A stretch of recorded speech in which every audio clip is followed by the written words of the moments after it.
tukwaniriza natera ku mukutu gwaffe omuganzi ogumanyikiddwa nga Uganda Mukamooli. Obbade Okimanyi Nti Fifi the Queen agenda gobwa ku Bukedde TV Lwakuwagira People Power.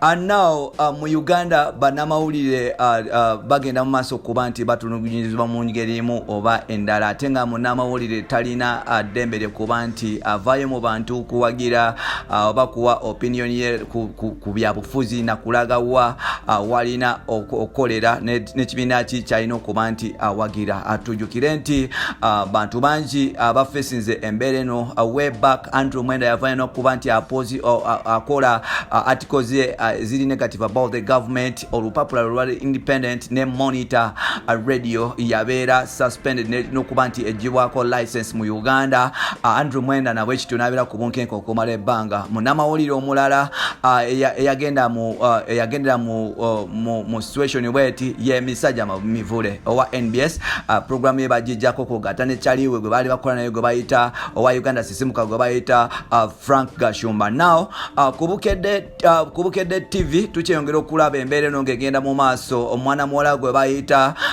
Flavia Namolindwa yavaayo n'okuba nti agobebwa ku station eno oluvannyuma lw'okuba nti yenyigira nnyo mu by'obufuzi ng'ate awagira ekibiina ekyagala okuggyako gavumenti ya President Museveni mu buyinza ekya People Power. Ombanyogera ku Bobi Wine ate nga ku TV yemweno TV ya ggwanga kuliko omukyala omulala yekulidde erinnya nga yalikola dda bamuyita Fifi the Queen gwasalawo. Omukyala ono yavaayo oba avaayo buli kaseera okuwagira enteekateeka za Bobi Wine okuba nti yenyigira mu byobufuzi n'okuba nti agenda kwesimbawo ku bukulembeze bw'eggwanga. Ate nga mu mateeka ga Uganda kiteebereza okuba nti omuntu yenna ng'oli mu art industry, ng'oli munnamawulire, ng'oli influential, nga toli active mu politics, tolina ddembe kuvaayo kuba nti olaga opinion yo n'ekibiina ki kyowagira mu byobufuzi. So n'olwekyo abantu abasinga twerabira kino ekintu ne tukola nga naffe kuba tuli bantu tulina eddembe okuba nti tuwa opinions zaffe ng'abantu ng'ovuddeko emirimu gye tukola.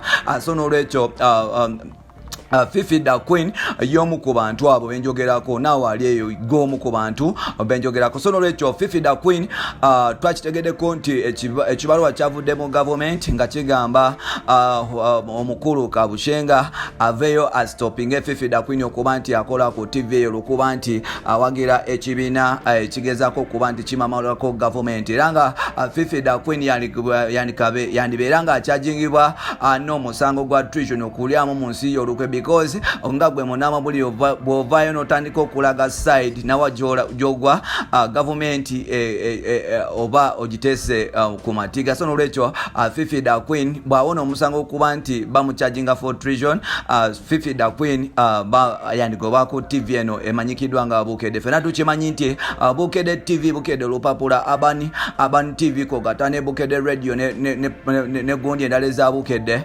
zonna mpapula, zonna media house ya government. So n'olwekyo tosobola kuba nti okola comedy ya platform ya government n'ovaayo utengo ogiwakanyizako platform yennyini eyo. So n'olwekyo Fifi the Queen wetwogerera lemu kusatira agenda kuba nti aluzinga omulimu gwe. Tetumanyi eno embeera wegenda okoma mu ggwanga because bannamawulire bangi basafaringa mu situation bweti. Ate nga n'ekirala nti yadde naffe bannamawulire tulina okuba nti twebereramu because tosobola kuvaayo kuwa opinion yo ng'ate egenda kyokimanyi nti egenda kukosa omuntu omulamu, especially the ruling party and the ruling government. So n'olwekyo Fifi the Queen ali mu kusaatira. Fifi the Queen yaligenda eruzira n'asibwa n'abeera mu nkomyo okumala emyaka gyonna for treason. Wakugezaako kuba nti agezaako kukunga abantu kuwagira the ghetto gladiator bad Bobi Wine. Bino n'ebirala birinde mu mawulire gaffe agaddako. Nkusaba ekintu kimu muganda wange, subscribinga, ateekako notification button oba akada akali awo waggulu obeere nga gwasooka okuba nti ofuna ebigwawo mu ggwanga n'okumanya. Twabagamba wano ffe tetuleeta palapase, tukuleetera ink bweno n'oba nti omufuna loud and clear. Weekumire ku mukutu gwaffe omuganzi ogumanyikiddwa nga Uganda Mukamooli. Tukyakuweereza n'ebirala bingi bijja. Nsigadde ntambi Jimzo. You can follow me on TikTok ne tubeera nga tukwatagana mwana wa mama ate nga ne ku Twitter gye ndi nnyo nkozesa Jimzo 16. Then Facebook nkozesa ntambi Jimzo, tusobola okuba nga twegwako ne tunyumyanyumyamu mpola mpola. Bye bye for now. Mbagala nnyo mwenna.